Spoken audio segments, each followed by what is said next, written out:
Thank you and welcome to the show this morning. The topic this morning is the significance of the election of 2008. Of course, we're privileged to have with us to talk about the election of 2008 and how significant this election is, not only for America, but indeed for the world, Dr. LBaldwin.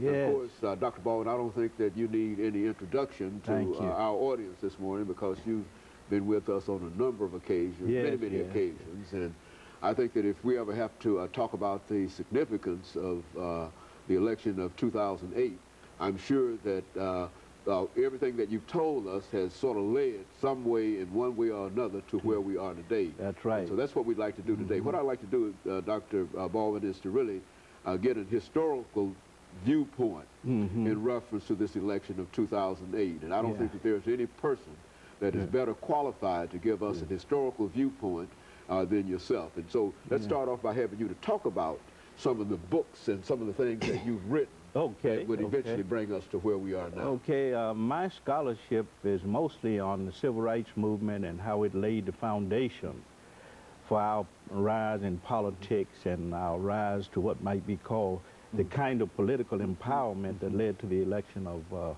Obama.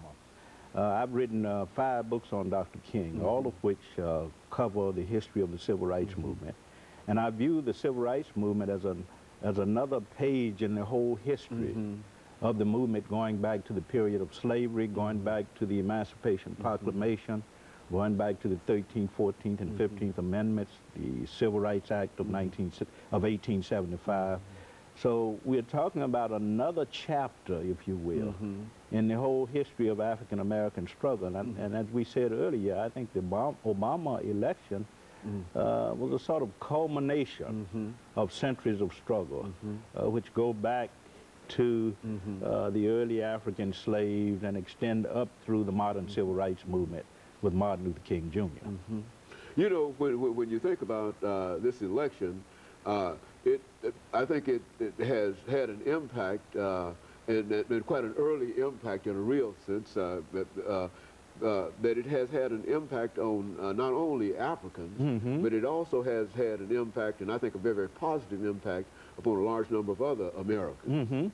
I think we can say in a real sense that the impact is global.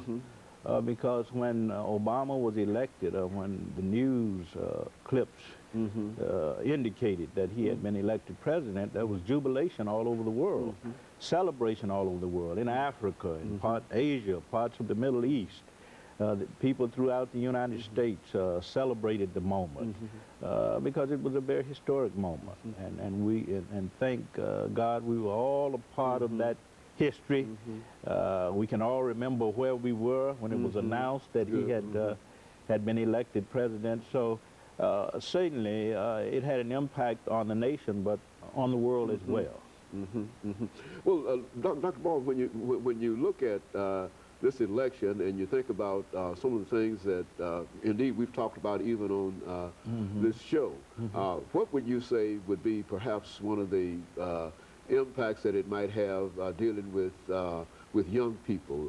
I mean, you've done a lot of things with Dr. King and young people and et cetera, but sort of think in terms of that, what impact this might have on our young people. I've said since the election that Obama represents hope for the future. A day or two after the election, I was watching the news and I saw young people being interviewed in elementary, junior high school, and they were asked about their future plans. What do you want to be when you grow up? And many of them said, I'd like to be president. And I thought at that moment that when I was a boy, we didn't think in those terms. When asked about your future plans, certainly you wanted to be a teacher, a preacher, maybe a lawyer, but you didn't think in terms of becoming president of the United States. And young people today can think in those terms because of Barack Obama. He made it. Young people can think in terms of their own possibilities for achieving the highest office in the land, becoming the most powerful figure in the world. So that hope is there now. Because there are certain things, as we make preparations for this first commercial break, there are certain things you have to do if you wish to be president of the United Exactly. States. And one of them has to do with the mind and Exactly. academics and et cetera. And I think that, as you indicated, if we're having so many problems today dealing with our young people, this certainly can be one of the most encouraging things, and not only for Africans, but for all races as well as all sexes as well. And so I think I agree with you. I think that that's a very, very positive kind of thing that has come out of this quite early. And I think that we can only build upon that. And of course, what we'll do, Dr. Baldwin, is to take this first commercial break, and then when we come back, we'll talk about some of your experiences dealing in other venues in reference to this. We'll be back with our audience following this very, very short commercial break.